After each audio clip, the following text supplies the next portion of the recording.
Dear students, इस video में हम लोग डिस्कस करेंगे about school health services.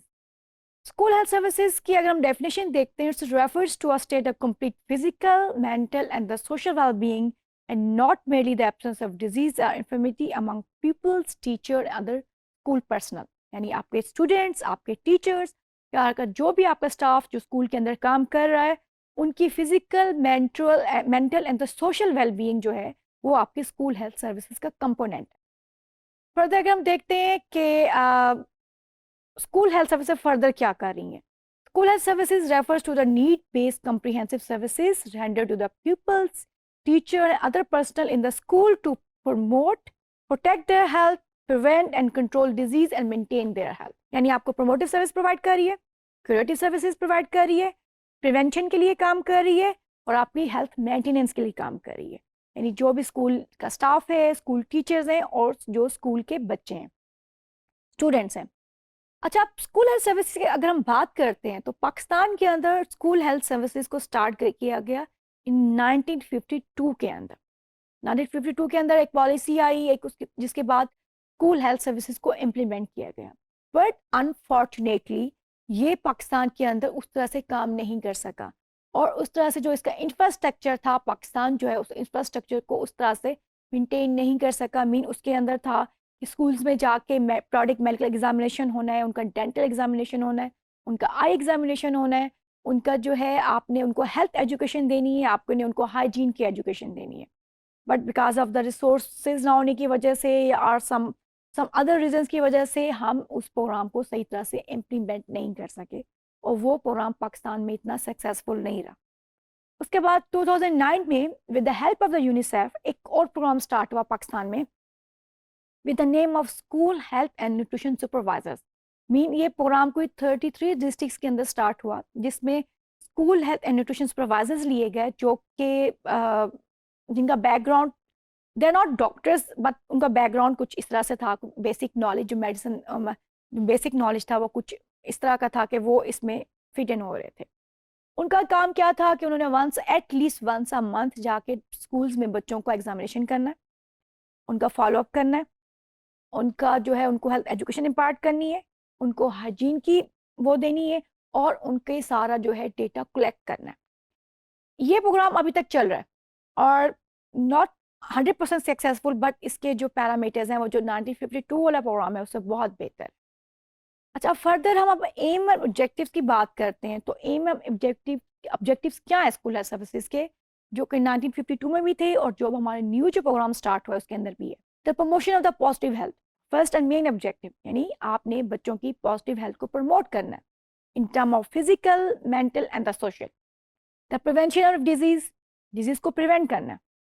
Mean अगर आप उनका प्रोडक्ट एग्जामिनेशन करेंगे तो आप उनके अगर कोई ऐसा प्रॉब्लम होगा तो इजीली उसको आप फाइंड आउट कर सकते हैं, आप उसको रेफर कर सकते हैं, डिजीज को बढ़ने से रोक सकते हैं और बाय हेल्थ एजुकेशन और हाइजीन के थ्रू आप सर्टन डिजीज को रोक भी सकते हैं। हम भी आगे डिस्कस करते हैं कि कौन कौन से डिजीज हैं जो स्कूल हेल्थ के बच्चे जो जिससे ज़्यादा इफेक्ट होते हैं और जिसको हम प्रिवेंट कर सकते हैं। Early diagnosis, treatment and follow up of checkup, यानी अगर आपने एक दफ़ा डायग्नोज कर लिया, आपने उस पेशेंट को रेफर कर दिया तो आपने उसका प्रॉपर फॉलोअप भी रखना है। मीन ये नहीं कि एक दफ़ा आपने बच्चे को भेज दिया उसके बाद आपने चेक नहीं किया, बट यू हैव टू, आपको प्रॉपर फॉलोअप करेंगे तो आपको पेशेंट का बच्चे का पता चलेगा कि बच्चा जो है वो उसकी डिजीज़ ख़त्म हुई या प्रिवेंट हुई या फर्दर हुई। So proper follow up is also objective and component of the school health services. जो लास्ट टाइम 1952 के अंदर जो हमारा प्रोग्राम फेल हुआ था वो इस वजह से भी फेल हुआ था कि उसमें पेशेंट का proper referral and follow up system नहीं था। यानी कि आपने पेशेंट को डायग्नोज कर लिया तो आप उसको कैसे रेफर करेंगे, कैसे फॉलोअप करेंगे, वो एक स्ट्रक्चर्ड वे में नहीं था। दैट्स वाई वो प्रोग्राम हमारा इतना सक्सेसफुल नहीं रहा। फर्दर ऑब्जेक्टिव हम देखते हैं awakening health consciousness in children, parent and teacher. इसमें आपने टीचर्स को इन्वॉल्व करना है, आपने पेरेंट्स को इन्वॉल्व करना है और आपने स्टूडेंट्स को इन्वॉल्व करना है। आपने तीनों को हेल्थ एजुकेशन देनी है, तीनों को आपने नॉलेज देना है ताकि आप जो बच्चों की हेल्थ है उसको बेहतर कर सकें। The provision of healthful and safe environment which is conducive to comprehensive development of children, यानी आपने ऐसी इन्वायरमेंट देनी है जो बच्चे की ग्रोथ एंड डेवलपमेंट के लिए बेहतर हो। मीन आपने उनको प्रॉपर जो है एजुकेशन के साथ साथ प्रॉपर सैनिटेशन का सिस्टम होना चाहिए, प्रॉपर हैंड वॉशिंग सिस्टम होना चाहिए, वाटर आपका जो है वाटर सिस्टम बहुत अच्छा होना चाहिए आपका, और बच्चों को प्रॉपर नॉलेज आपने इम्पार्ट करना है, बिकॉज यही बच्चे आगे जाके जो है सोसाइटी के अंदर काम करते हैं।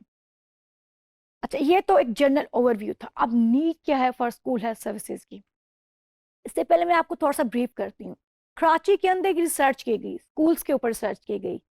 उसमें उन्होंने स्कूल के बच्चों को टारगेट किया और उसमें उन्होंने देखा कि ऑलमोस्ट 55,000 बच्चे उन्होंने एनरोल किए थे रिसर्च के अंदर। जो 49% बच्चे जो थे वो सफ़र कर रहे थे किसी ना किसी डिजीज से। मीन बच्चों के अंदर जो प्रॉब्लम सबसे ज़्यादा देखा गया वो देखा गया वॉर्म इन्फेस्टेशन। वॉर्म इन्फेस्टेशन क्या है? जब बच्चों के पेट में कोई कीड़े हो जाते हैं, उसको वॉर्म इन्फेस्टेशन कहते हैं। वो किस वजह से होते हैं? अगर बच्चा प्रॉपरली हैंड को वॉश ना करे, उसकी हाइजीन अच्छी ना हो, सैनिटेशन का प्रॉपर सिस्टम ना हो। अच्छा, अब वो वॉर्म इन्फेस्टेशन तो हो गया, उससे क्या होगा? बच्चा अनीमिक होगा। बच्चा अनीमिक होगा तो उसके इंटेलेक्चुअल एबिलिटीज कम होंगी, उसकी लॉस ऑफ एपिटाइट होगी। लॉस ऑफ एपिटाइट होगी तो ऑब्वियसली उसकी ग्रोथ डिस्टर्ब होगी, ग्रोथ डिस्टर्ब होगी तो उसकी डेवलपमेंट डिस्टर्ब होगी। मीन ये एक बहुत ज़्यादा वॉर्म इन्फेस्टेशन का प्रॉब्लम बच्चों के अंदर देखा गया। फिर देखा गया मेल न्यूट्रिशन का प्रॉब्लम बहुत ज़्यादा था बच्चों के अंदर। डेंटल केरीज, मतलब डेंटल केरीज जो तो डिके है वो बहुत ज़्यादा प्रॉब्लम फाइंड आउट किया गया। और सिंपल उसको आप अपनी ओरल हाइजीन के थ्रू इम्प्रूव कर सकते हैं। जैसे आप अगर बच्चों को प्रॉपर ओरल हाइजीन की एजुकेशन देते हैं या उनको प्रॉपर बताते हैं कि आपने किस तरह से ब्रशिंग करनी है रोज़ आफ्टर, जब आप सुबह उठ रहे हैं या रात को सोने से पहले, तो उसके थ्रू भी आप अपनी ओरल हाइजीन को मेंटेन कर सकते हैं और टूथ डिके का प्रॉब्लम काफ़ी हद तक आप सॉल्व कर सकते हैं।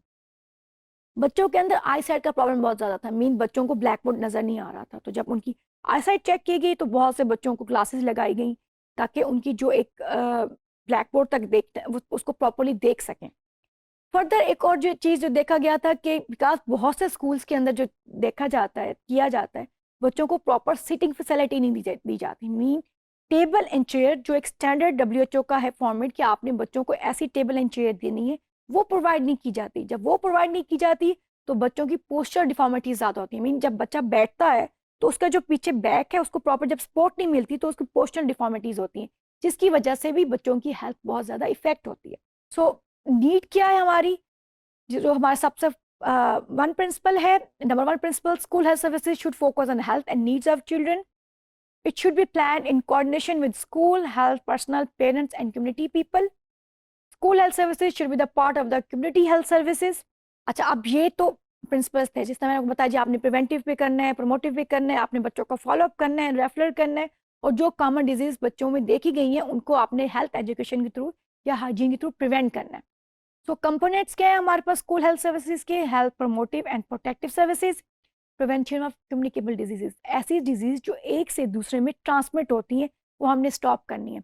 अभी जिस रिसर्च की मैं बात कर रही हूँ तो उसमें देखा गया जब बच्चों में एक किसी बच्चे को कोई एक डिजीज होती है तो वो दूसरे बच्चे में बहुत जल्दी ट्रांसमिट हो जाती है। तो जब आप प्रॉपर फॉलोअप रखते हैं या प्रॉपर पीरियोडिक एग्जामिनेशन करते हैं तो एटलीस्ट आप उस बच्चे को टाइमली आइसोलेट कर सकते हैं बाकी बच्चों से, ताकि वो जो डिजीज है बाकी बच्चों में स्प्रेड ना हो सके।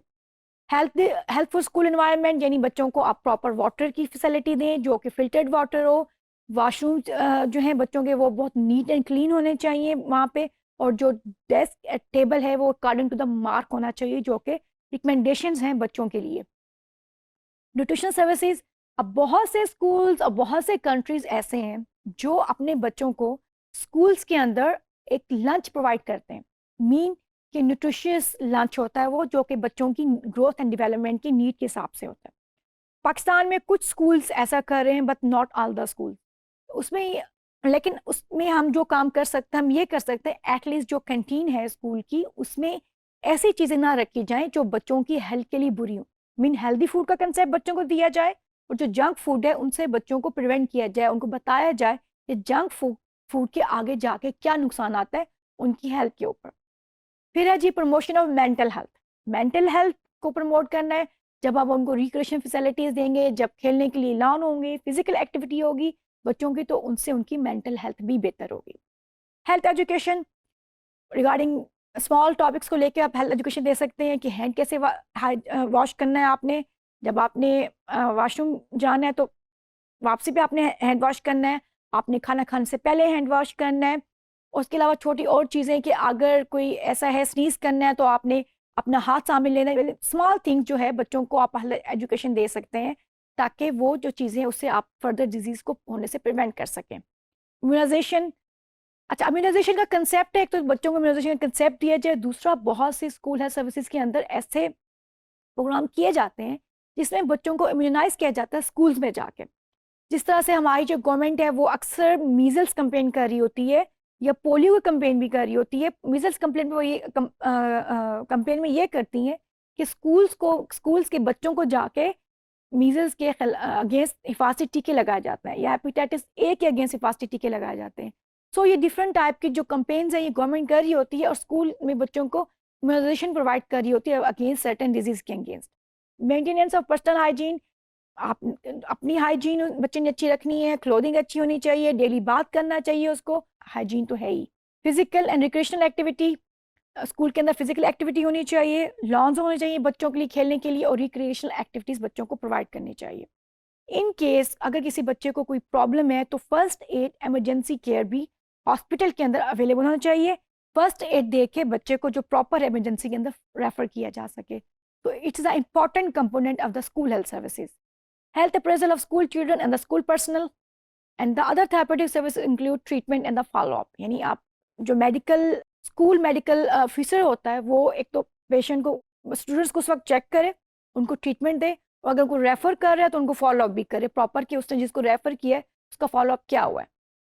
इन केस अगर किसी बच्चे को कोई स्पेशलाइज हेल्थ केयर नीड चाहिए तो स्पेशलाइज हेल्थ केयर नीड भी बच्चे को प्रोवाइड की जानी चाहिए in school health services. Dental examination करने चाहिए और डेंटल हाइजीन के ऊपर बच्चों को एक एजुकेट किया जाए। आई हेल्थ है, proper maintenance and use of school health records है।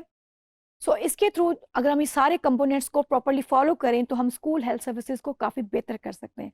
आल्दो 1952 के प्रोग्राम के कंपैरिजन में जो प्रोग्राम 2009 में स्टार्ट हुआ उसके कंपोनेंट्स बहुत बेहतर हैं और वो इफेक्टिवली काम कर रहे हैं, but there is still dire need कि हम स्कूल हेल्थ सर्विसेज को स्ट्रेंथन करें पाकिस्तान के अंदर for the proper growth and development of our children. Thank you very much students.